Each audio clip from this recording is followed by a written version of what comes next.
Hello everyone, welcome to another Versus Video Deck Tech. I am BBD, joined again by CVM. Chris Van Motor, and we are here revving our engines. Revving our engines for some more standard action. The Open last weekend was dominated by a couple of new decks, Mono Black and Mono Blue. Yeah. But we got an even newer deck for you, Mono Red, which also came out at the same time as those decks. Yep, but has been pretty absent in the format as of late. It has been. Like you said, Mono Black dominated the last Open. In fact, there were a full 16 copies of Pack Rat in the top 8. So I'm sure everybody is just real excited to see that card some more. Yeah, I know that I am in Modern, but not in Standard. But as for this, I am playing Red Devotion, which nothing too crazy there, but there are a few different additions to this deck, so that's why I want to highlight those cards. So let's look a bit at it. So the first off is we are splashing green. Now a lot of these decks splash either black or white, but we haven't seen the green splash in a really long time. And what the green splash offers you is access to Planeswalkers, Xenagos, and Domri. And the reason I've decided I want to splash green in this version is because we have Soul of Chandelure in our deck, and I figure a 6-drop with 25 lands, 4 of which are legendary, isn't always the easiest to cast. So I wanted Xenagos the Reveler to help provide us with some acceleration. And I also feel like Xenagos is just very well positioned right now in general. He is a house against Mono Black Devotion.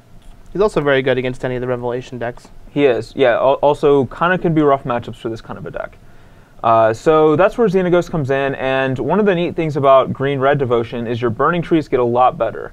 In normal Red Devotion, they can be awkward sometimes, but here they can actually help you cast Xenagos or help you cast some of the green cards on the sideboard. So they can actually serve as mana fixing, where you have Mountain, Nykthos, and you can cast Domri, whereas normally you just can't. So that is one of the reasons for the green splash. And then I want to talk a little bit about Soul of Chandelure. Soul of Chandelure, I think, is the best of these new Titans, in my opinion. His ability is effective basically in any board state. If your opponent has creatures, you're going to kill them, and if they don't, you still are doming them for 3. Yep. So he has a lot of relevant abilities. First Strike's actually a relevant ability too.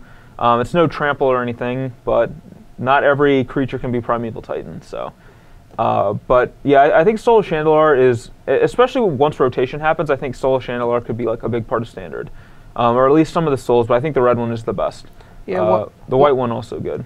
Once a lot of the powerful 1 and 2 drops leave the format that were just littered because of Return to Ravnica block, we're actually going to get to this point where realistically the game plan is going to be to cast these powerful 6 drops like Elspeth, the souls, and I think that's when we're going to see them actually start to shine.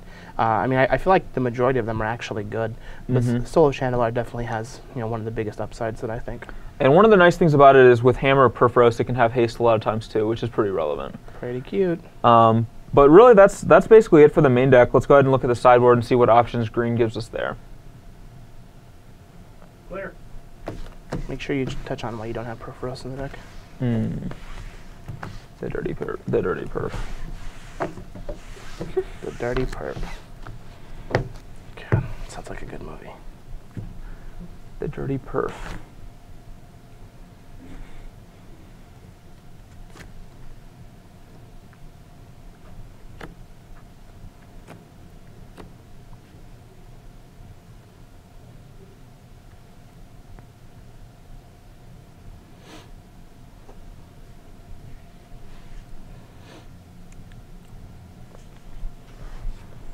We good? Good. All right, so to start off our sideboard, we have 4 copies of Domri. And Domri might be good enough to be in the main deck. I don't actually know. But this is mainly... I mainly want to bring in Domris in matchups where I want to do things like fight my Boros Reckoner against things. Seems pretty good. Yep. So that's essentially the... Matchups where Reckoner is good are also the matchups where I generally kind of want to bring in Domri as well, just for that sweet combo where you just kind of get to wreck their entire board. Yeah. You also find that, I think that a lot of times the matchups for Reckoner is good. Xenagos isn't going to be very good. Right. And we can just do an easy swap for Domri there, plus another card. Yeah, exactly what I was thinking. Domri also seems good against control decks, too. It's a threat they have to answer. Yep. And finding dragons off the top of your deck is always sweet. I've done that a lot. Yeah, you would know. Destructive Reverie is something that Red Devotion doesn't get, a way to destroy artifacts and enchantments. I felt like doing 2 damage is better than a 2/1 that doesn't provide Devotion, which is why I have Destructive Reverie over Reclamation Sage. Yep. Fire Drinker Satyr, I've played enough Red Devotion to really appreciate this guy's role in the sideboard against any control deck where you want to just lower your curve and you want to get in like 6 damage with Fire Drinker Satyr before they play Supreme Verdict and then try to like just finish them off with like dragons afterwards. Yep. Chandra is a card that I've been becoming increasingly more and more happy with in Standard because it kills Lifebane Zombie. And Lifebane's extremely popular, so yeah. I think that Chandra is a great sideboard card right now, just purely for Lifebane Zombie, but it's also good against like Soldier of the Pantheon and all kinds of decks like that. It's reasonable against control decks too, it's just as a source of card advantage. Yep. We're not really going to be ultimating it, but drawing an extra card every turn is sweet, and sometimes it'll even let you push through damage where you need to. I've done a lot of +1ing Chandra's post-board on like a Thassa or a Perforos that's turned on to get through damage when otherwise you wouldn't be able to attack. Yeah, definitely. And then last we have 3 Eidolon the Great Rebel, and it's possible that like I waffled hard on this or Ash Zealot in the main, and I decided to go with Ash Zealot just for like combat reasons alone.